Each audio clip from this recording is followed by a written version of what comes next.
మీ ఇష్టం వచ్చిన నిర్ణయాలు తీసుకున్నారు. ఇప్పటి వరకు కూర్చొని పవన్ కళ్యాణ్ మీకు ఎన్ని సీట్లు వచ్చాయనేది కూడా రవికిరణ్ గారు కాదు, రవికిరణ్ గారి కన్నా ముందు రవికిరణ్ గారు స్క్రీన్ ప్లీజ్. రవికిరణ్ గారు గతంలో కాంగ్రెస్ లోను చెప్పండి ఉండేవాడు. ఆయన గానీ మాట్లాడుతూ మొదలెడితే గంట 2 గంటలు మాట్లాడేవాడు. జనాలకు ఏమీ అర్థం వచ్చేది కాదు. చివరిలో మాట్లాడడం ఒక్క మాట తప్ప. ఇప్పుడు మా మోహన్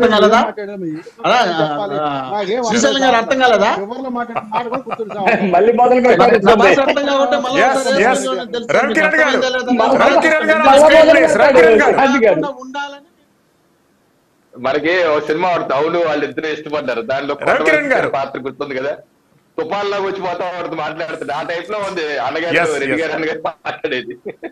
సంతోషం. చెప్పండి సార్. రవికిరణ్ గారు, కేంద్ర ప్రభుత్వం పథకాలకు నిధులు ఇస్తుందని మీరు చెప్తున్నారు, రాష్ట్ర ప్రభుత్వం ఏమో మేము బటన్ నొక్కుతున్నామని అంటున్నారు.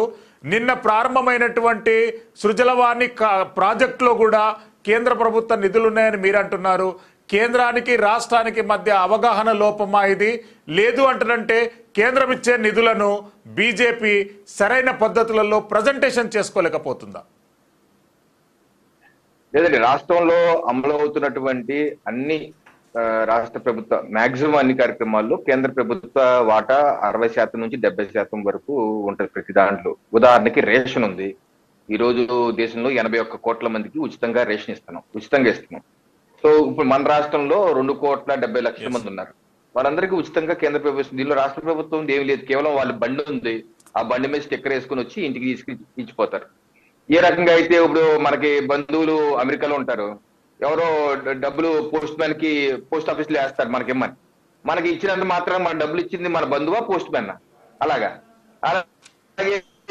ఇప్పుడు ఆయుష్మాన్ భారత్ ఉంది, హెల్త్ కార్డ్స్ 5 లక్షల రూపాయలు బీమా కేంద్ర ప్రభుత్వం ఇస్తుంది. సో ఒక రాష్ట్ర ప్రభుత్వం కూడా కొంత అందజేస్తారు. ఇప్పుడు మీరు అన్న జల్ జీవన్ మిషన్ దేశవ్యాప్తంగా తీసుకున్న కార్యక్రమం. ఇప్పుడు 2019లో దేశవ్యాప్తంగా 3 ఇళ్లకు మాత్రమే కుళాయి కనెక్షన్స్ ఉన్నాయి శ్రీశైలం గారు. అయితే మొత్తం ఉన్న ఇళ్లు 20 కోట్లు. సో మొత్తం మిగతా 17 కోట్ల ఇళ్లకి కుళాయి కనెక్షన్ ఇవ్వాలి కేంద్ర ప్రభుత్వం 2.5 లక్షల కోట్ల రూపాయలతో జల్ జీవన్ మిషన్ కార్యక్రమం.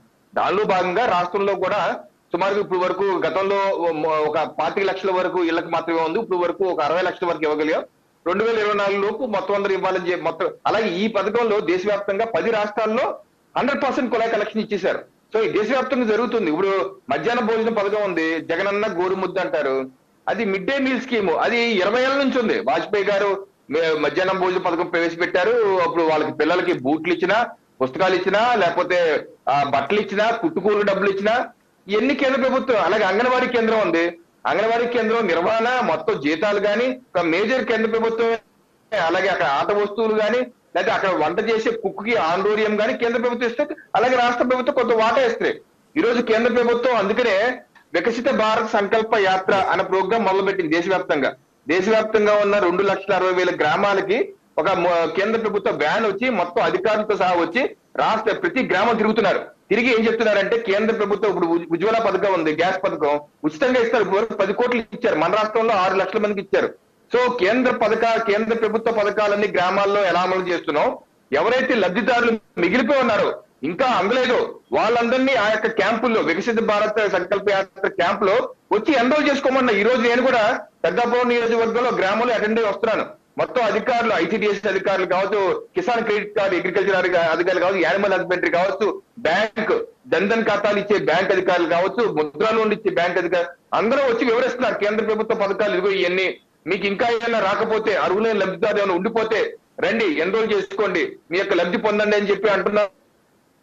అలాగే అధికారులు కూడా వివరిస్తున్నారు. సో కేంద్ర ప్రభుత్వం ఇచ్చే పథకాలు రాష్ట్రంలో గరిష్టంగానే అమలు అవుతున్నాయి. కాకపోతే ఏంటంటే స్టిక్కర్లు వేసుకుంటూ ఆనవాయితీగా మారిపోయింది. ఇప్పుడు ఇందాక అంటున్నారు కదా మాణిక్యాలరావు గారు, వైఎస్ఆర్ ఆరోగ్యశ్రీని మళ్ళీ జగనన్న ఆరోగ్య అంటే స్టిక్కర్లో మళ్ళీ స్టిక్కర్ డబల్ స్టిక్కర్ అన్నమాట. అసలే ఆయుష్మాన్ భారత్ పథకానికి వైఎస్ఆర్ ఆరోగ్యశ్రీ, మళ్ళీ దాని మీద జగనన్న ఆరోగ్యశ్రీ. సో ఈ స్టిక్కర్లకు వచ్చే ఎంతవరకు పోతే నాకైతే అర్థం కావట్లేదు. అలాగే గ్రామాల్లో గ్రామీణ ఉపాధ్యాయ పథకం ఉందండి శ్రీశైలం గారు, మొత్తం కేంద్ర ప్రభుత్వమే. అలాగే రైతులకి సబ్సిడీ మీద డిఏపి ఇచ్చినా, యూరియా ఇచ్చినా కేంద్ర ప్రభుత్వం ఇస్తుంది. వాళ్ళ దగ్గర ప్రతి గింజ కేంద్ర ప్రభుత్వం కొట్టదు, రాష్ట్ర ప్రభుత్వం కేవలం ఫెసిలిటేటరే. సంధానకర్తలే. రాష్ట్ర ప్రభుత్వం ఏం రూపాయి పెట్టదండి, కేంద్రమే డబ్బులు ఇచ్చుకోరు. కాబట్టి మాణిక్యాల గారు అడగండి, వారు ప్రభుత్వంలో 22 సంవత్సరాలు ఉన్నారు కాబట్టి వారికి తెలుసు.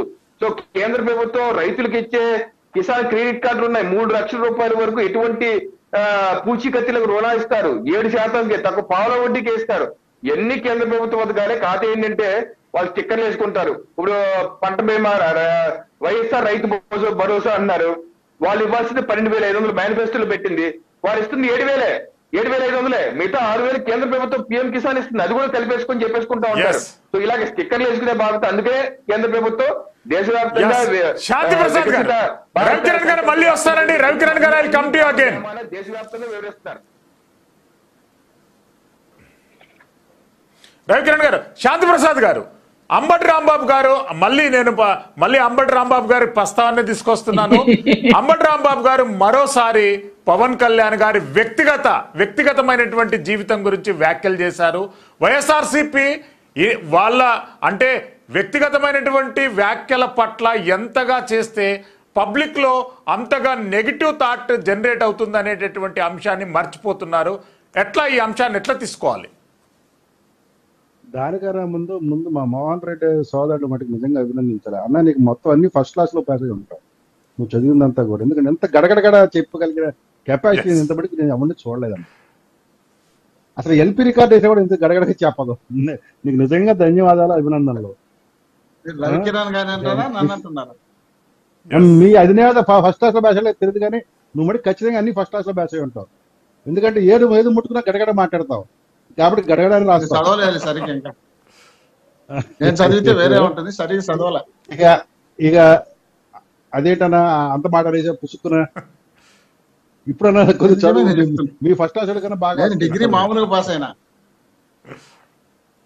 ఓకే, ఇప్పుడు ఈ ఆంబోతు వ్యాఖ్యల గురించి ఇప్పుడు అతనికి సీట్ కన్ఫర్మ్ లేదు. ఇప్పుడు మేము చర్చలో కూర్చున్నామన్నా, మీరు లాయరు, చర్చలో కూర్చున్నాము, పెద్ద మనిషి మాట్లాడేటప్పుడు మనం మాట్లాడేడు ఆంబోతులు అంటే మాకు 2 సార్లు దీనికి బ్యాక్గ్రౌండ్ కూడా చెప్తాను. ఇది ప్రజలకు మా నియోజకవర్గం మచిలీపట్నం ఎమ్మెల్యే తెచ్చాడు. వాడు ఏమన్నాడు మేము బీరకాయ పీచు కాపులు కాబట్టి పవన్ కళ్యాణ్ బీరకాయ పీచు పవన్ కళ్యాణ్ గురించి అంటే కాపులు అయి ఉంటే చాలు బీరకాయ పీచు వచ్చేస్తుంది, ఆ పీచు ద్వారా ఎంతైనా మనం పీక్కోవచ్చు అని మా వాడు టీకా పరిచయం. మీరెవరూ మాట్లాడలేదు, మీ అధినేత మాట్లాడలేదు. కాబట్టి మా యొక్క ఎమ్మెల్యే ఇచ్చిన ఆ యొక్క ఐడియాలు తీసుకున్నప్పుడు మాట్లాడదాం. మరి ఆంబోతు కూడా మావాడే కదా, బీరకాయ పీచే కదా, ఆ పీచును పీకుతున్నా ఇప్పుడు. అందుకే నువ్వేం బాధపడక్కర్లేదన్న మోహన్ రెడ్డి అన్న. అతను రెడ్డి కదా, రెడ్డి మావాడు కదా. మా ఎమ్మెల్యే మాట వినాలి కదా. మా ఎమ్మెల్యే మాజీ మంత్రి మాజీ అవ్వలేదు కదా, మాట వినాలి. మీరు పెద్దోళ్ళు కాబట్టి వైసీపీలో ఘనమైన వ్యక్తి, జగన్ రెడ్డి వచ్చి గౌరవించే వ్యక్తి, గౌరవించే వ్యక్తి, ఆ భాష ఇష్టపడే వ్యక్తి. నువ్వు మీ పార్టీలో ఏం ఆడుతున్నావు, నువ్వు ఆ రకంగా మాట్లాడతావు చెప్పి నీ పార్టీలో ఏం ఆడుతున్నావు. అటువంటి సన్నాసి మా పక్క నియోజకవర్గం ఏదో మాట్లాడి దాడి చేస్తాను. పవన్ కళ్యాణ్ అంటే కదా వచ్చింది అక్కడ మంత్రి పదవి, ఇంకొక ఆమెకు అట్లాగే మంత్రి పదవి వచ్చింది కదా. కాబట్టి భాషది ఉంది కాబట్టి నువ్వు మాట్లాడుతున్నావు కానీ ఖండిస్తున్నావు.